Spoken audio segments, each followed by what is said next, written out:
Hello dear student. तो जैसा कि मैंने कहा था, आज हम पढ़ेंगे सबसे पहले थ्योरम नंबर 6.1, प्रमेय 6.1। तो प्रमेय 6.1 क्या बोलती है, पहले वो आप समझ लो। If two line intersects each other then the vertically opposite angles are equal. इसका मतलब है, यदि दो लाइंस एक दूसरे को क्या करें, ऐसे कट करें, एक्स टाइप में या फिर किसी भी टाइप में कट करती है, कट करेंगे तब एक्स ही बनेगा। जब कट करती है तो जो वर्टिकली अपोजिट एंगल्स होते हैं वो क्या होंगे, इक्वल। ये आपको प्रूव करना है। अब ये हमने थ्योरम तो पढ़ ली, अब इसी बात को हम क्या कहते हैं, सिद्ध करेंगे। देखो कैसे करना है सिद्ध। दो लाइन कौन सी है, एक तो लाइन है ए बी और दूसरी लाइन है सी डी।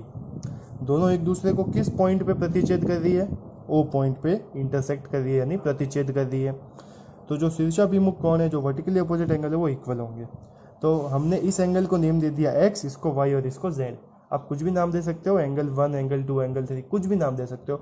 अब एक्चुअली क्या है कि हमें इतना बड़ा नाम लिखना पड़ेगा, जैसे कि एंगल ए ओ सी, ये दोनों वर्टिकली अपोजिट एंगल है और ये दोनों वर्टिकली अपोजिट एंगल है। तो हमें सिद्ध क्या करना है, इन दोनों को इक्वल प्रूव करना है। मतलब A O C equals to B O D, एक तो ये प्रूव करना है और दूसरा क्या प्रूव करना है, B O C equals to A O T. आई बात आपको समझ में।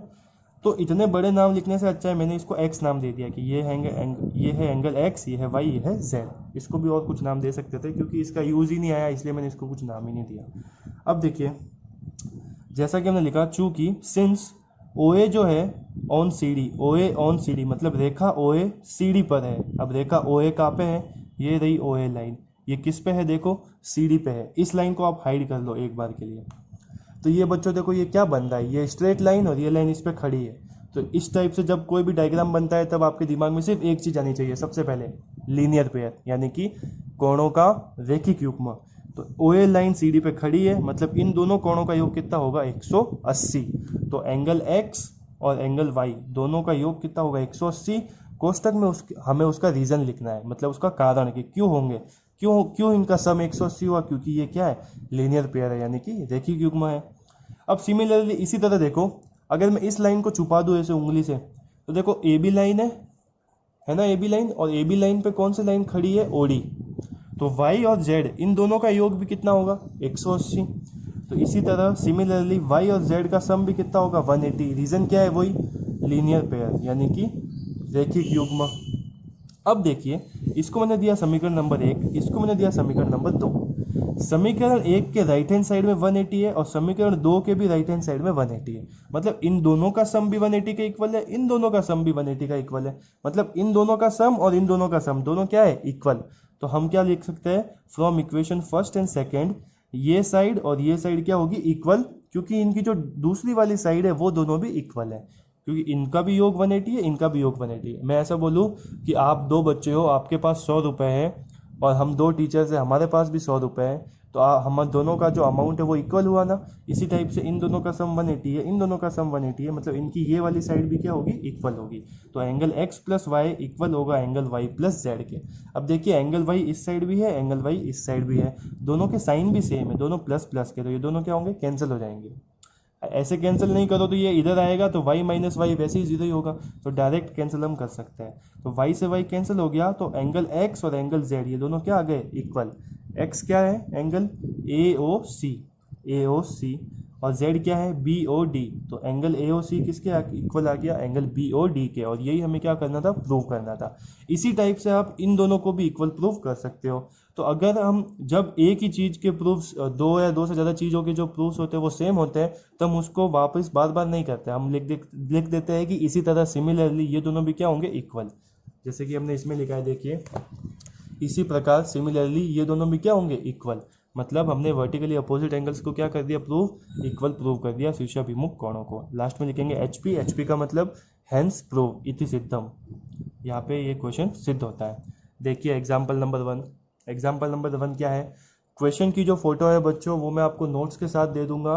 तो आप उस नोट्स से पहले क्वेश्चन को उतारेंगे, उसके पहले तो सबसे पहले तो आपको वीडियो देखनी है, उसके बाद फिर आप नोट्स जब उतारेंगे अपनी कॉपी में, तब सबसे पहले हिंदी मीडियम वाले हिंदी का क्वेश्चन उतारेंगे, इंग्लिश मीडियम वाले इंग्लिश वाला क्वेश्चन उतारेंगे, और उसके बाद ये सॉल्यूशन लिखेंगे, ठीक है। तो देखिए, ये डायग्राम एक दिया हुआ है आपको। डायग्राम में क्या है कि दो लाइनें पी क्यू और आर एस, जो कि कहाँ प्रतिच्छेद करती है, ओ पे इंटरसेक्ट करती है। दूसरी चीज़ आपको क्वेश्चन में दी हुई है, पी ओ आर यानी कि ये वाला एंगल POR और ROQ, इन दोनों एंगल का, इन दोनों कोणों का अनुपात आपको दिया हुआ है, रेशियो गिवन है, कितना है 5:7। तो मैंने आपको एक चीज़ पहले ही बता दी थी कि जब भी रेशियो गिवन हो तब हम क्या मानेंगे, उभयनिष्ठ गुणज मानेंगे, मतलब कि कॉमन मल्टीपल। तो हमने मान लिया, आपको ये चीज़ दी हुई है, आपको इन चारों एंगल्स का वैल्यू फाइंड करना है, मान निकालना है, ज्ञात करना है, ठीक है। तो सबसे पहले हम क्या करेंगे, उभयनिष्ठ गुणज मानेंगे। हमने मान लिया उभयनिष्ठ गुणज क्या है, x, let common multiple equals to x। तो जो एंगल POR है वो कितना होगा, 5 × x 5x, और ROQ कितना होगा, 7 × x 7x। अब देखिए POR और ROQ, अगर मैं इस लाइन को छुपा दूं तो POR और ROQ ये दोनों मिलके क्या बना रहे हैं, एक लीनियर पेयर बना रहे हैं, मतलब कि रेखीय युग्म बना रहे हैं। तो इन दोनों कोणों का योग कितना होगा, 180। इन दोनों कोणों का मान कितना है, ये देखो POR plus ROQ equals to 180। POR का मान है 5x प्लस ROQ का मान है 7x, बराबर किसका आया, 180 के। 5 और 7 12x, अब बराबर 180, 180।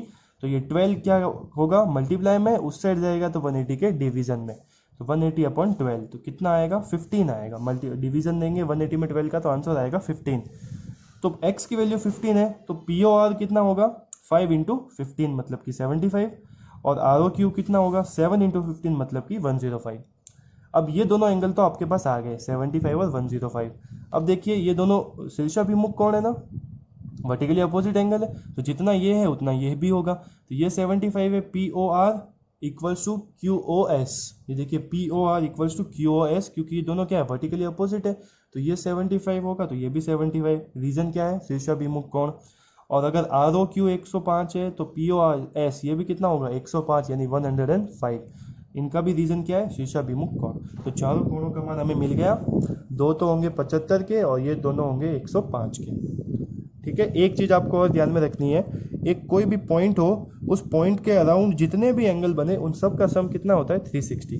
जैसे कि मैंने ये एक पॉइंट लिया, इस पॉइंट के अराउंड चाहे कितने भी एंगल बन रहे हो, इन सब का जो सम होगा वो कितना होगा, 360। चाहो तो आप ऐड करके देख लो, 75 और 75 कितने, 150, 150, और 105 और 105 कितना हो गया, देखो 210। तो 210 और 150 कितना होता है, 210 और 150, 0, 6 और 3 कितना आएगा, 360 आएगा। दैट मीन्स आपने क्वेश्चन को सही किया है। तो आज की वीडियो में बस इतना ही। नेक्स्ट एग्जाम्पल और नेक्स्ट क्वेश्चन हम देखेंगे अगली वीडियो में। कुछ भी आपको डाउट आए तो आप मेरे से पूछ सकते हो। Thank you.